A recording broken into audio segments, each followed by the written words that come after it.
notre Dieu.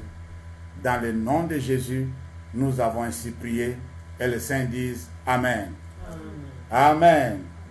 Nous pouvons acclamer pour la gloire de Dieu. Que Dieu soit loué. J'aimerais voir des likes, tous ceux qui sont sur Facebook et les gens qui sont sur Zoom, de pouvoir aussi me soulever la main droite. Voilà, merci beaucoup. Je vois que vous me voyez, vous m'entendez. Que le Seigneur vous bénisse. Tous ceux qui sont en vidéoconférence sur Zoom, que le Seigneur vous bénisse. Ceux qui sont sur Facebook, partout où vous êtes, que Dieu vous accompagne et que le Seigneur soit avec vous. Je suis encore ravi d'être devant vous ce soir pour partager la parole de Dieu. Une pensée que Dieu m'a mis à cœur, qui m'a aidé à comprendre, que je vais aussi faire comprendre à une personne ce soir. C'est une pensée simple, une pensée très très importante, qui sera pour toi et pour moi une bonne nouvelle, puisque ce qui sort de la part de Dieu, c'est une bonne nouvelle. Ce que Dieu nous amène, c'est toujours de bonnes nouvelles. Auprès de notre Dieu, il n'y a jamais de mauvaises nouvelles, car notre Dieu est bon. Tout ce qui sort de lui est bon, puisque tout ce qu'il avait créé était bon. Amen. Alors nous allons prendre nos Bibles dans le livre de Psaume 37. Nous allons lire la parole de Dieu à partir du verset 1er jusqu'au verset 7. C'est une portion des Écritures que nous sommes déjà familiers avec, mais il y a quelque chose de spécial, quelque chose d'extraordinaire que l'Éternel a pour nous dans cette portion des Écritures. Nous sommes dans Psaume 37, versets 1 à 7. Psaume 37, versets 1 à 7. J'ai lu au nom de Jésus. La Bible dit ceci. Ne t'irrite pas contre le méchant, n'envie pas ceux qui font le mal. Ça, il faut souligner, ça c'est très très important. Car ils sont plutôt fauchés aussi vite que l'herbe. Et ils se flétrissent comme le gazon vert. Verset 3. Confie-toi en l'Éternel et pratique le bien. Et le pays pour demeure et la fidélité pour pâture. Soulignez ça. Fais de l'Éternel tes délices et il te donnera ce que ton cœur désire. Recommande ton sort à l'Éternel, mets en lui ta confiance et il agira. Verset 6. Il fera paraître ta justice comme la lumière et ton droit comme le soleil à son midi. Verset 7, le dernier. Garde le silence devant l'Éternel et espère en lui. Souligne ça. Ne t'irrite pas contre celui qui réussit dans ses voies, contre l'homme qui vient à bout de ses mauvais desseins. Parole du Seigneur. Bien-aimés dans le Seigneur, nous allons partager ensemble un thème que j'ai intitulé « Évitons la distraction ». Évitons la distraction. Vous savez, nous vivons un moment particulier, un moment très très difficile, un moment où beaucoup de gens auront aussi des traces de cette période ici dans leur vie tout entière. Et lorsque nous allons sortir de ce confinement par la grâce de Dieu, Dieu nous a déjà libérés, moi je le crois comme du fait. Et je suis certain, je suis rassuré que Dieu nous a déjà libérés. C'est le moment, c'est une question de jours seulement. Alors du coup, lorsque nous allons sortir, l'Éternel nous invite aujourd'hui à ne pas être dans la distraction. C'est un thème que nous allons développer encore une fois dans d'autres facettes, expliquer beaucoup de choses au sujet de la distraction dans laquelle nous nous retrouvons aujourd'hui. Et nous avons été toujours dans la distraction, et Dieu nous interpelle et nous tire un peu l'oreille pour dire que non, mes enfants, évitez la distraction. Ne soyez pas distraits. Une personne distraite, c'est une personne dont quelque chose a attiré son attention. Il ne se focalise pas sur la chose essentielle, il est en train de regarder autre chose que la chose sur quoi il devrait fixer son regard. Cette personne est distraite. Un peu de distraction peut nous causer des dommages irréparables. Un peu de distraction peut nous causer des choses que nous ne pouvons plus remédier, des situations qui vont nous amener loin. Alors du coup, il faut toujours éviter la distraction. Imaginez-vous un conducteur qui est en train de pouvoir conduire sa voiture et à un moment donné, il quitte de vue le chemin ou la route, il regarde à côté un petit moment, dans quelques secondes, s'il regarde, s'il est distrait, il peut faire l'accident mortel. Alors du coup, quand on est au volant, on nous demande d'être prudent. On demande de ne pas être distrait. C'est pourquoi il arrive des fois, même dans des bus, on dit de ne pas parler au conducteur, pour ne pas le distraire. La distraction est fatale. La distraction est irrémédiable. Alors du coup, aujourd'hui, par cette portion des Écritures, Dieu nous interpelle à quelque chose. Aujourd'hui, nous voyons des choses qui se font, que les gens de ce monde, surtout les méchants, permettez-moi le terme, qui sont en train de faire certaines choses qui irritent le monde entier et surtout aussi les enfants de Dieu. Quel comportement nous devons avoir par rapport à ces choses, par rapport à ces événements? Ce que les méchants font qui nous irrite. Une personne irritée, c'est une personne qui est emportée par la colère. C'est une personne qui est énervée. Il y a des choses qui nous énervent. Il y a des choses qui nous amènent à la colère. Il y a des choses qui ne nous donnent pas la paix. Il y a des choses qui nous irritent. Voilà. Alors ces choses-là, la plupart des choses qu'on est en train de voir selon le contexte, sont des choses qui nous sont causées par le païen, qui nous sont causées par le méchant, qui nous sont causées par les gens qui sont avec nous. Alors lorsque nous sommes focalisés sur ce qu'ils font, oui, nous apprenons beaucoup de choses. De méchants qui planifient de mauvais plans pour mauvaises choses pour l'humanité. Vous avez sur les infos, vous avez de mauvaises nouvelles. Vous voyez des personnages dans la vie que vous commencez à haïr. Faites attention. C'est une distraction. Je vous dis la vérité. Le Seigneur m'a interpellé pour me faire comprendre quelque chose. Plus nous sommes focalisés sur ces gens-là, plus nous manquons l'essentiel. Plus que nous ne saurons pas se concentrer sur ce que Dieu attend de nous. Faisons attention des enfants de Dieu. On ne doit pas être distrait. Le diable fait toutes ces choses pour t'amener à pouvoir haïr certaines personnes, certaines personnalités, même qui ne te connaissent pas. Mais tu l'as haï. Tu es en colère contre la personne à cause de ce qu'il fait, à cause de ce qu'il a fait, à cause de ce que tu as entendu qu'il a fait. Alors toutes ces choses que les méchants font peuvent nous distraire. Toutes ces choses que les méchants sont en train de commettre peuvent nous éloigner de la volonté de Dieu. Peut nous éloigner de la portée, peut nous éloigner de l'essentiel que nous devons être achevés dans notre vie chrétienne. La Bible dit, ne t'irrite pas contre le méchant. N'envie pas ceux qui font le mal. Nous sommes tentés parfois à envier ceux qui font le mal. Quand un enfant de Dieu commence à envier quelqu'un qui fait le mal et qui réussit, et qui veut le copier, il a dévié la voie du Seigneur. Il est maintenant hors de la voie que Dieu a tracée devant lui. Il est en train de désobéir à la voie de Dieu. Alors parfois des distractions nous amènent à désobéir Dieu, à faire comme les autres. Un enfant de Dieu n'est pas quelqu'un qui doit faire aussi des choses puisque les autres le font. Faisons attention de ce que nous sommes en train de faire. Puisqu'ils le font et ils prospèrent. Et moi aussi, je dois le faire. Toi, tu n'es pas comme les autres. Toi, tu es une personne mise à part. Nous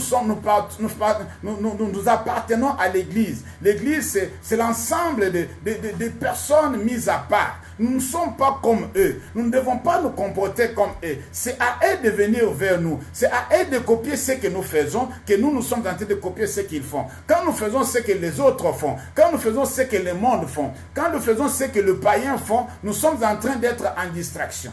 Nous sommes distraits.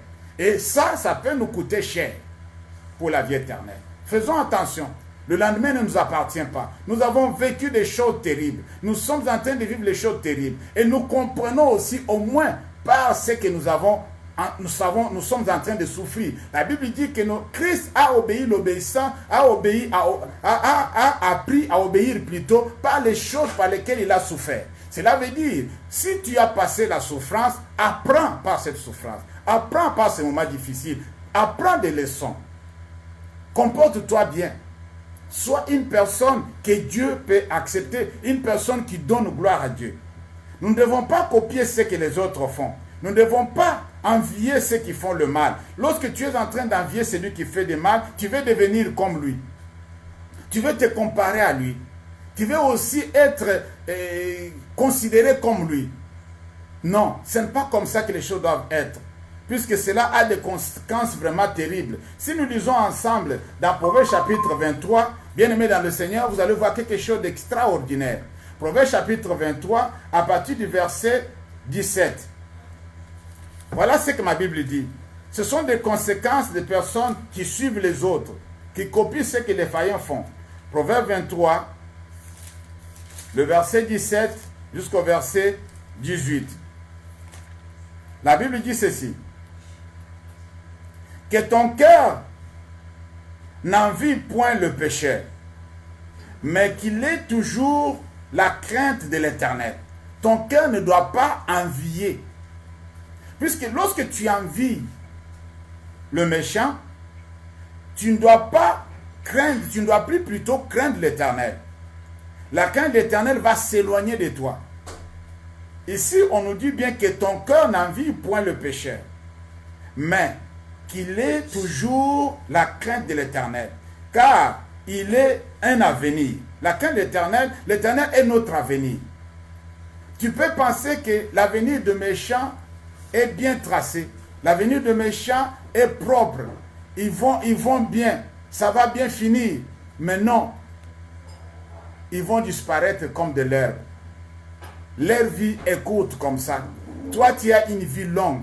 Ta vie n'est pas seulement cette vie terrestre. Tu as aussi hérité la vie éternelle. Ta vie est continuelle.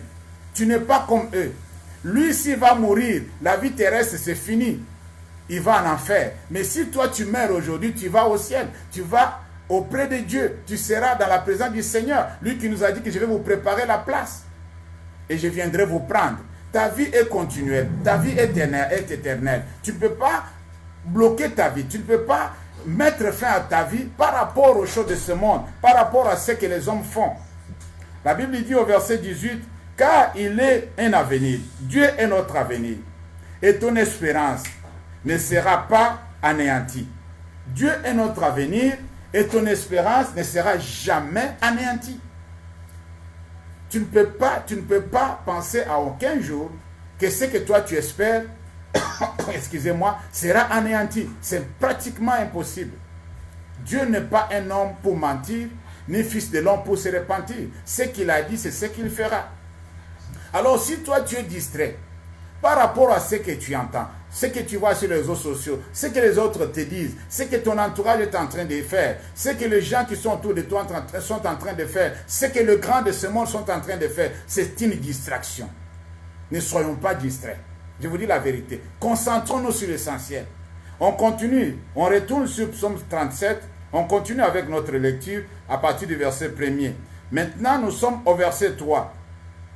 La Bible dit, confie-toi en l'Éternel et pratique le bien, et le pays pour demeure, et la fidélité pour pâture. Alléluia. Ça, c'est très, très important. Lorsqu'on n'est pas distrait, on se concentre sur l'essentiel. L'essentiel, c'est de pouvoir pratiquer du bien.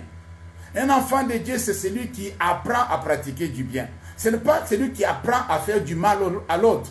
Ce n'est pas celui qui apprend à pouvoir se venger. Ce n'est pas celui qui apprend à être hypocrite.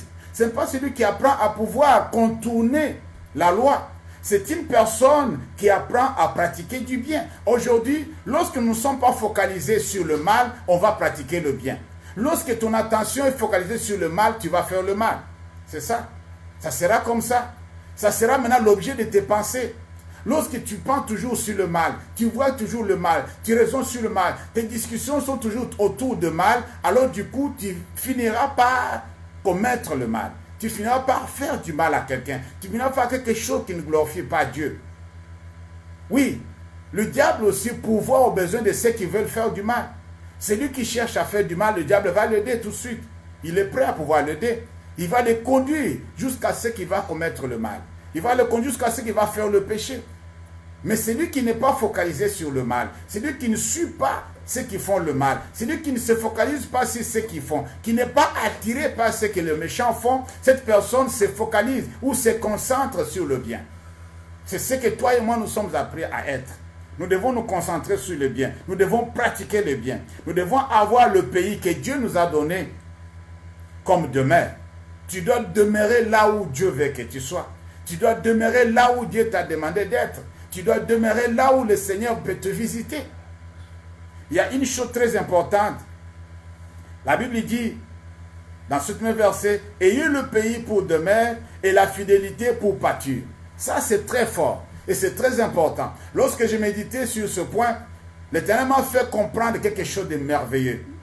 Alors, quand on parle de pâture, c'est un endroit où nous pouvons trouver à manger, où nous pouvons trouver quelque chose pour nous altérer, nous désaltérer plutôt, où nous pouvons trouver quelque chose pour pouvoir mettre sous la dent, pour pouvoir étancher notre soif et notre faim.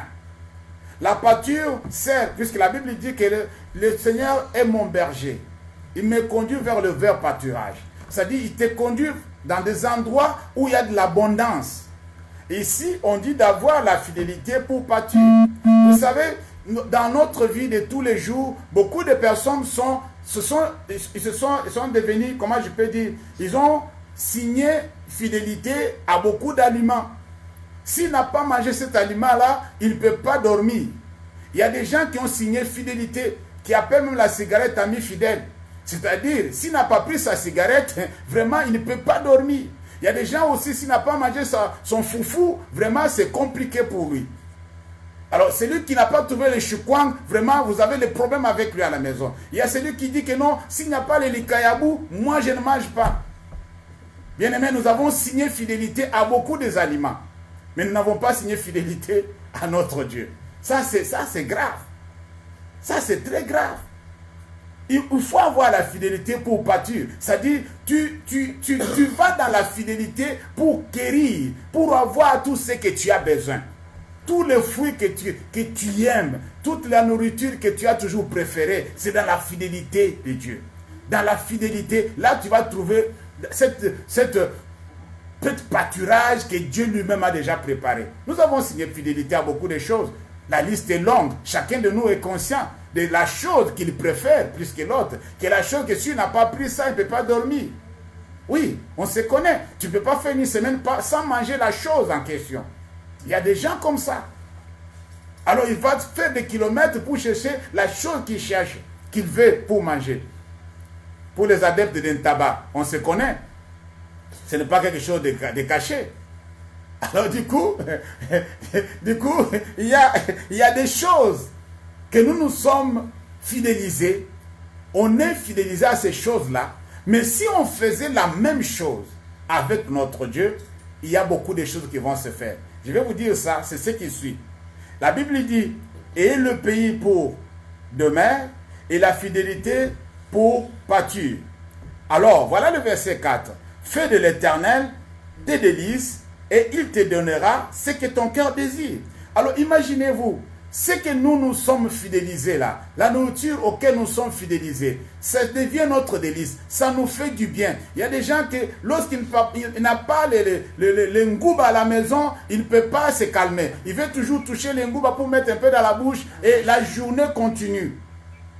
Alors, il y a des choses qu'il faut voir en face. Et alors, ici, il y a quelque chose de très très important. Lorsque nous fidélisons Dieu, nous trouvons la fidélité à Dieu comme notre pâturage, on va commencer à prendre du plaisir. C'est ce que le verset 4 dit. Fais de l'Éternel tes délices. C'est-à-dire la chose qui te fait plaisir, la chose qui te rend heureux.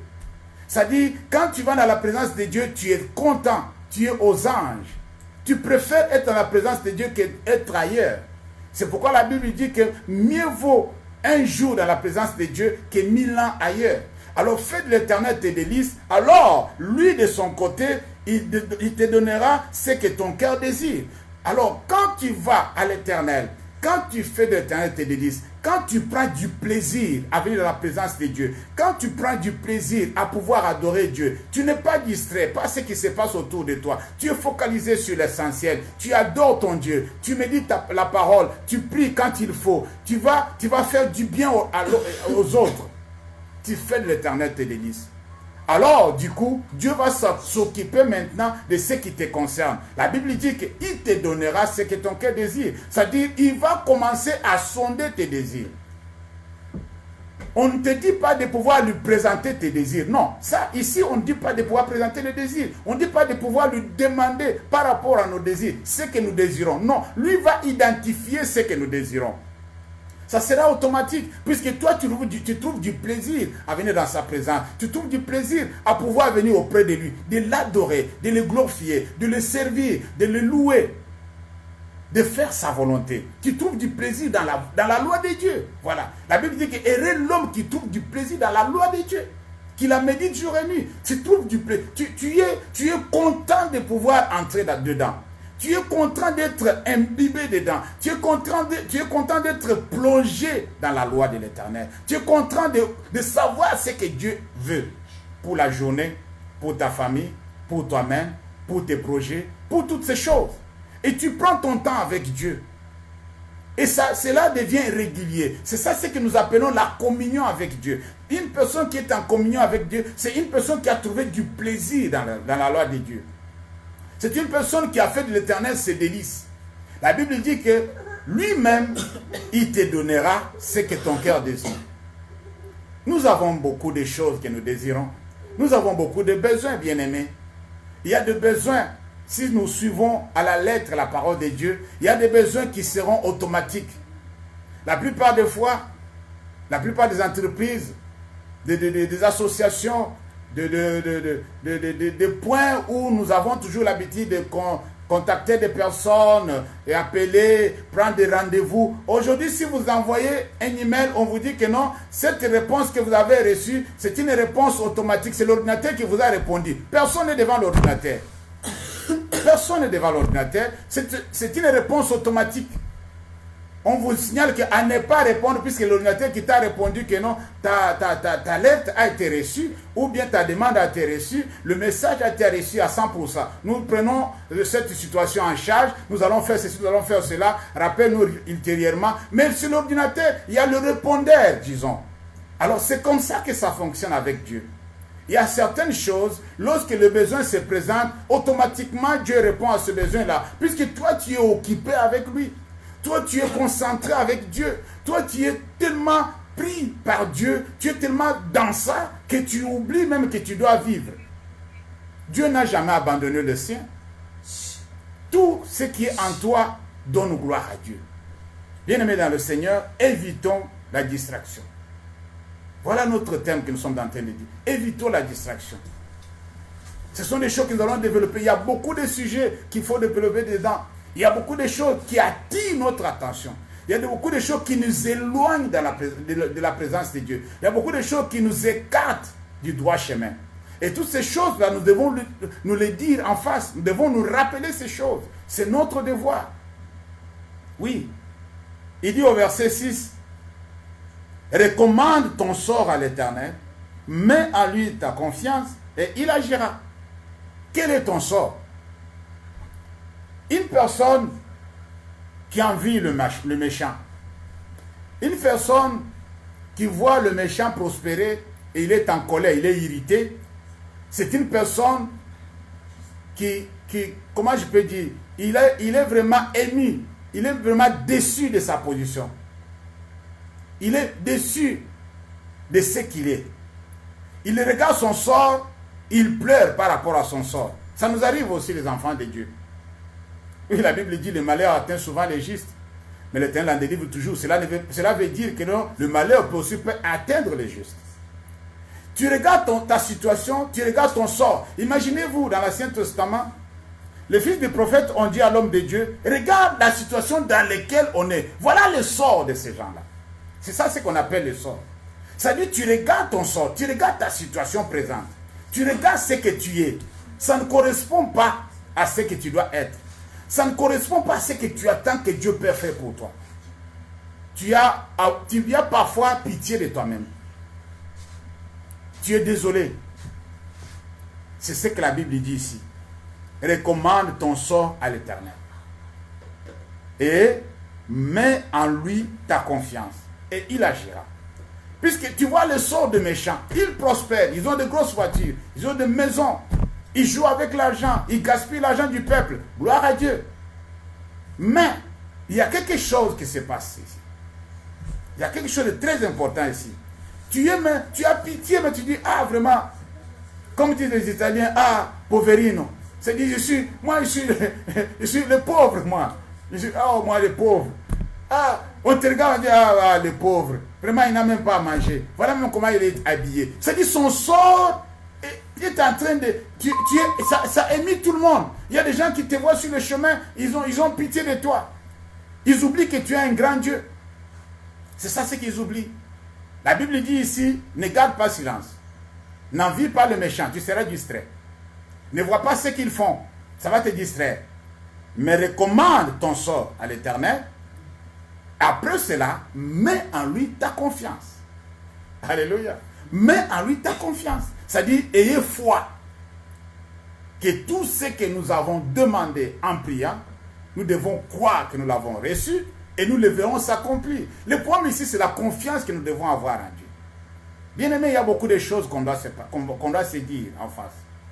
Avoir confiance en Dieu, ce n'est pas une culture. Avoir confiance en Dieu, c'est une vie. La plupart d'entre nous, nous n'avons pas grandi dans des conditions où nous devons faire confiance en Dieu. Nous avons grandi dans des communautés où on devait faire confiance aux gens de nos familles, à nos aînés, aux gens élevés en dignité, des personnes qu'on croyait que ce sont ceux-là qu'on est venu accompagner sur la terre. Mais on s'est trompé. Ce n'était pas comme ça. On doit faire confiance en Dieu. On doit faire confiance en Dieu en toutes choses, quelles que soient les conditions. Il n'y a pas une situation où toi tu es appelé à faire confiance à un homme. Malheur à l'homme qui se confie à l'homme. Un homme qui se confie à un autre, c'est un malheureux. Mais l'homme qui se confie à Dieu, qui fait confiance en Dieu, c'est une personne bénite. La Bible dit heureux. Il est heureux. Il n'est pas malheureux, il est heureux. Dieu va agir. Dieu agira. Ne promène pas le regard inquiet. Ne sois pas distrait par la situation présente. L'état où tu es, ça peut aussi te distraire. Ton sort peut te distraire. Peut t'éloigner de pouvoir se focaliser sur l'essentiel. Tu as tellement pitié de toi, tu n'as pas le temps de prier, tu n'as pas le temps de dire merci à Dieu, tu n'as pas même le temps de dire Seigneur merci puis tu m'as donné le souffle de vie, mais tu vois combien tu n'as pas les habits. Voilà ce qui te préoccupe. Et la Bible dit, si vous vous inquiétez pour ce que vous allez manger, ce que vous allez avec quoi vous allez être vêtu. Mais considérez les oiseaux, considérez les lieux des champs. Qui les habille? Alléluia. Qui les habille? Alors si tu commences à avoir pitié de toi-même par rapport à ce que tu es distrait. Tu t'éloignes de ce que Dieu est en train de faire ou accomplir dans ta vie. C'est pourquoi toi et moi, nous sommes appelés à pouvoir éviter à tout prix toutes sortes de distractions. Toutes sortes de distractions. Cette distraction peut nous éloigner. Cette distraction peut nous éloigner de la présence de Dieu. C'est pourquoi toi et moi, nous devons faire attention. Nous devons être toujours vigilants. Nous devons être toujours à la page. Nous devons être focalisés sur ce que Dieu veut que nous faisions.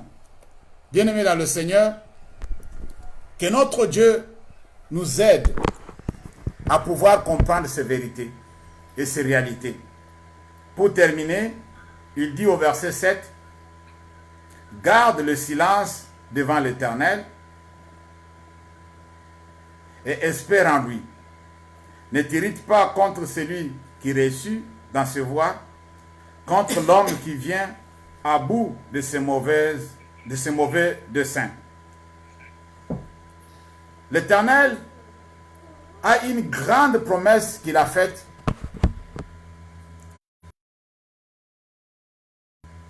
La Bible dit, lorsqu'il fait justice comme le problème que nous avons aujourd'hui, que nous vivons, est que nous vivons l'injustice avec les humains. Chacun de nous est en train parfois de se pitoyer de lui-même puisqu'il croit que l'injustice bat son plein, gagne du terrain. Ça c'est vrai. Le problème que nous avons ici est que Quand nous vivons l'injustice, on va commencer à se pitoyer nous-mêmes. On va commencer à avoir pitié de nous-mêmes. Et ici, quand Dieu va agir, il va faire, la Bible dit, il fera paraître ta justice comme la lumière et ton droit comme le soleil à son midi. C'est-à-dire, tes droits seront respectés. Même si le monde ne respecte pas tes droits, mais quand Dieu s'élève, il va faire asseoir tes droits. Il va faire voir à l'humanité que non, cet homme a droit à cela. C'est pourquoi toi et moi, nous devons nous concentrer sur l'essentiel. Nous devons éviter toute distraction, quelle que soit leur façon, quelle que soit leur mode, quelle que soit la manière où cette distraction peut se présenter. Comme je l'ai dit, on aura le temps aussi de souligner plusieurs distractions dans lesquelles nous sommes impliqués et qui nous éloignent de Dieu, qui nous éloignent de la présence de Dieu. Je crois que cette demi-heure d'exhortation t'a communiqué quelque chose de bien de la part de Dieu. Cette demi-heure d'exhortation va nous aider encore une fois à pouvoir connaître et savoir aussi ce qui est bon pour nous. Bien-aimés dans le Seigneur, j'aimerais que nous prions beaucoup. Comme nous avons toujours l'habitude de le dire pendant ce confinement, que l'avant-confinement ne soit pas comme l'après-confinement. C'est-à-dire dans notre vie chrétienne, dans notre vie de tous les jours, comme enfants de Dieu. Je m'adresse aux chrétiens, je m'adresse aux gens qui sont nés de nouveau, je m'adresse à ceux qui croient que la parole de Dieu peut changer beaucoup de choses. C'est pourquoi je vais te demander de prier. Changer beaucoup de choses dans notre façon de voir les choses. Et de nous éloigner de toute distraction. Oui, que rien ne puisse nous éloigner. La Bible dit, qui me séparera de l'amour de Jésus-Christ? Qui? Rien. Ni les choses présentes, ni les choses à ange, ni domination.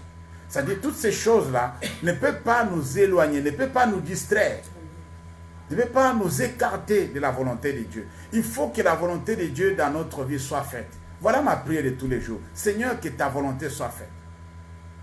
C'est ce que Jésus a dit même à ses disciples. Lorsque vous priez, dites, notre Père qui es aux cieux, que ton nom soit sanctifié, que ton règne vienne, que ta volonté soit faite. Puisqu'au ciel, tout va bien. La volonté de Dieu est faite. Mais chez nous ici, la justice n'est pas là. Chez nous ici, la volonté de Dieu n'est pas là. Beaucoup de dieux bafouent. Beaucoup de dieux négligent. Beaucoup de gens plutôt pas la volonté de Dieu. La volonté de Dieu n'est pas respectée. Nous voulons que la volonté de Dieu soit faite. La volonté de Dieu pour toi et pour moi aujourd'hui est que nous puissions tourner dos à la distraction, se focaliser sur l'essentiel et nous allons voir la main de Dieu dans cette nouvelle vie que nous allons commencer après tout ce confinement. Bien-aimés dans le Seigneur, que chacun de nous élève ta voix. Que chacun de nous bénisse Dieu. Merci mon frère.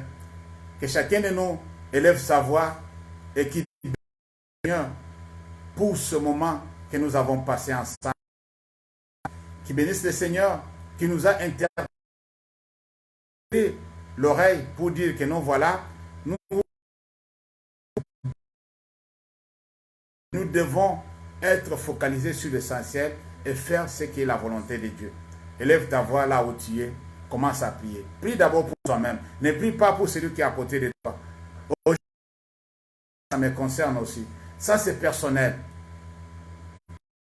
La distraction, c'est toi, c'est moi. Celui qui... Ne pense pas que toi, tu es éveillé plus que les autres. Si Dieu parle, il sait. Élève ta voix, commence à prier. Et pendant que tu pries, demande à Dieu, Seigneur, révèle-moi dans chaque domaine, dans chaque situation où je suis distrait, pour que je puisse revenir sur l'essentiel et connaître ta volonté. Élevons nos voix, prions au nom de Jésus. Père éternel, nous bénissons ton nom. Nous te rendons grâce. Nous te glorifions pour ce moment, pour cette grâce particulière. Seigneur, nous venons à toi pour te confier nos vies. Je recommande ma vie entre tes mains. Seigneur, merci de m'avoir parlé au sujet de la distraction. Que je ne me laisse pas emporter par ce qui s'est dit ou ce qui s'est fait. Ce que les autres font, surtout le méchant, surtout le païen, surtout les gens qui ne te connaissent pas. Ils sont là pour être utilisés par le diable pour me distraire. Seigneur, je viens dans ta présence pour te demander cette grâce particulière. De pouvoir, c'est notre Dieu, être focalisé sur l'essentiel. De ne pas céder, mon Dieu, mon roi, à la distraction. De ne pas être emporté, mon Dieu, mon roi, par la distraction. Dans le nom puissant de Jésus. Père très saint, nous avons besoin d'aide. Nous avons besoin de ta grâce. Nous avons besoin de ta miséricorde. Toi qui as envoyé cette parole ce soir, tu as, c'est notre Dieu, un bon plan pour nous. Tu veux nous faire du bien. Tu veux nous ramener sur le droit chemin. Tu veux, c'est notre Dieu, que nous ne puissions pas, c'est notre Dieu, à l'encontre, mon Dieu, mon roi, de ta parole. C'est pourquoi nous te demandons de pouvoir nous aider. Que toutes sortes de distractions, Seigneur, qui surgit dans notre vie, dans notre entourage, soit rendu nul et sans effet au nom de Jésus. Oui, cela ne vient pas pour nous aider, cela vient pour nous détruire, cela vient pour nous éloigner de ta présence, cela vient pour nous éloigner de l'essentiel. On n'est pas focalisé sur ce que toi tu veux de nous, on est focalisé sur d'autres choses, sur des futilités, Seigneur. Ce soir, nous te demandons de pouvoir nous aider. Aide mon frère, aide ma soeur, Seigneur. Conduis-nous dans toute la vérité, éclaire. Que ta parole brille encore une fois sur notre chemin. Dans le nom puissant de Jésus, nous avons ainsi prié au nom de Jésus. Alléluia. Bien-aimés dans le Seigneur, nous allons prier. Nous allons recommander tous ceux qui sont malades, surtout ceux qui sont contaminés par ce virus, que l'Éternel nous a confirmé que la contamination a été arrêtée par la grâce de Dieu.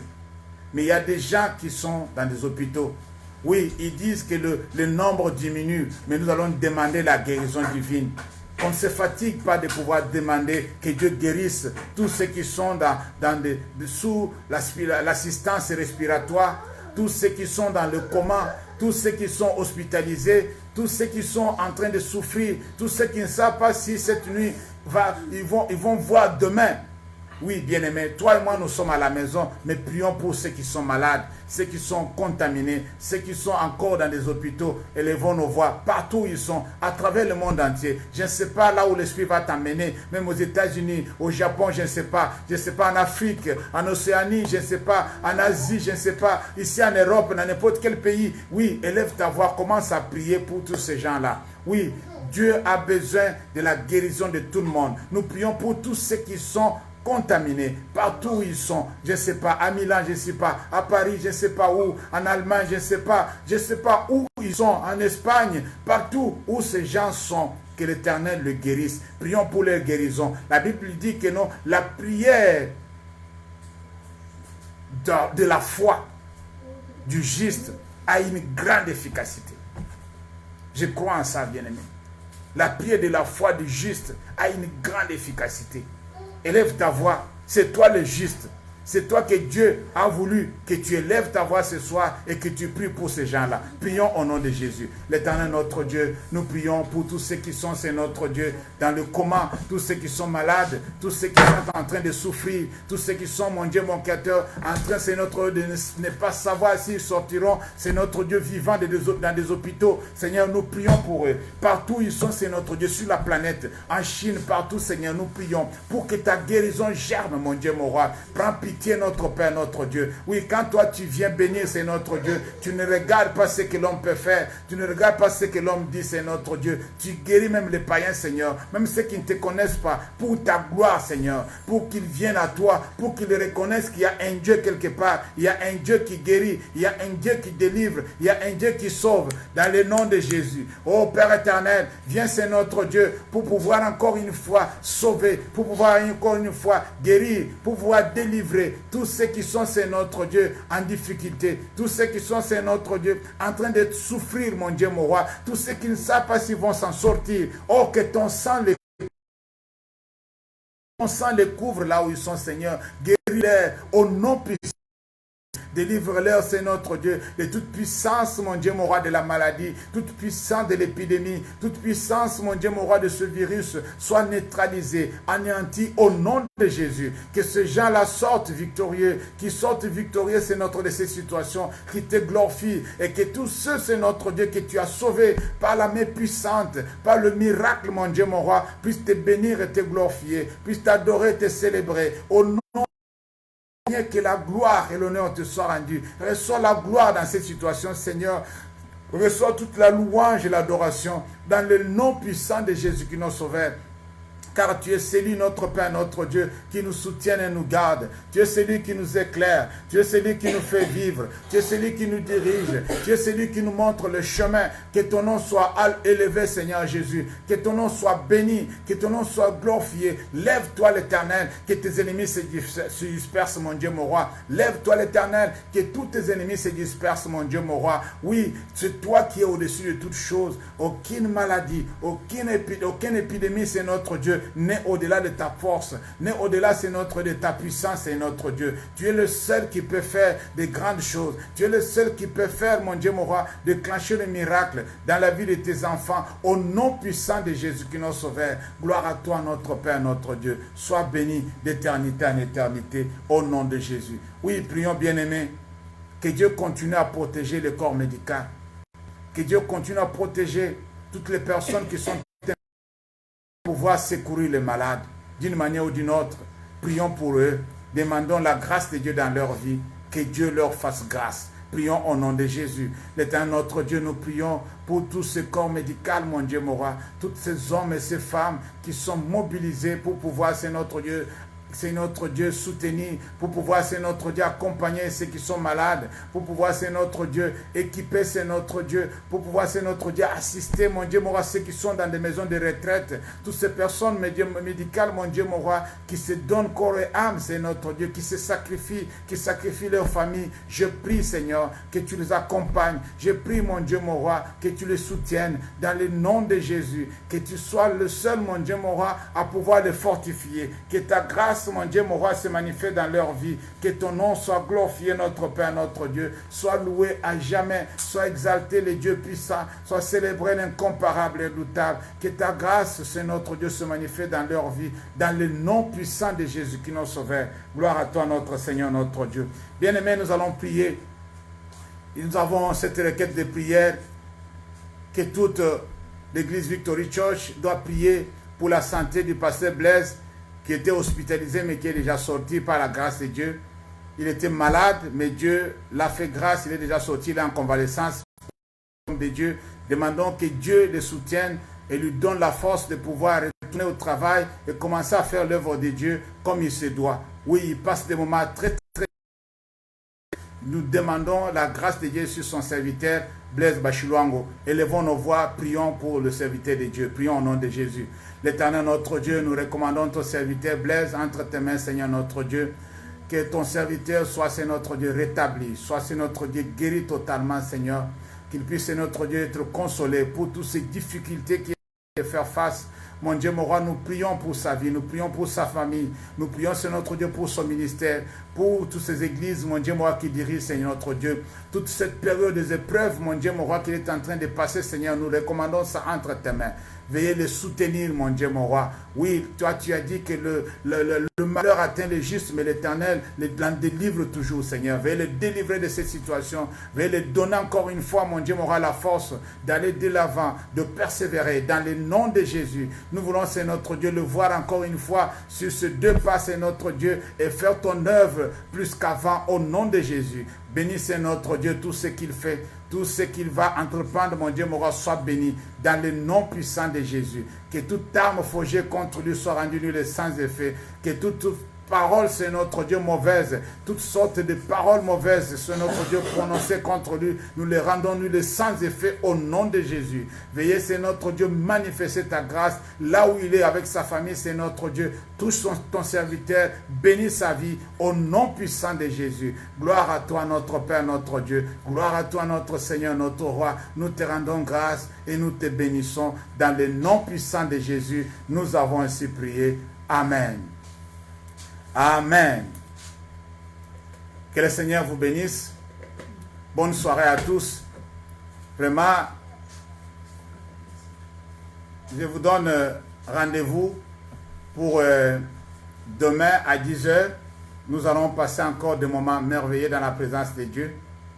Bonne soirée à tous. Que Dieu soit loué et pour son amour. Merci pour ceux de Facebook. Je dois arrêter. Le live est fini.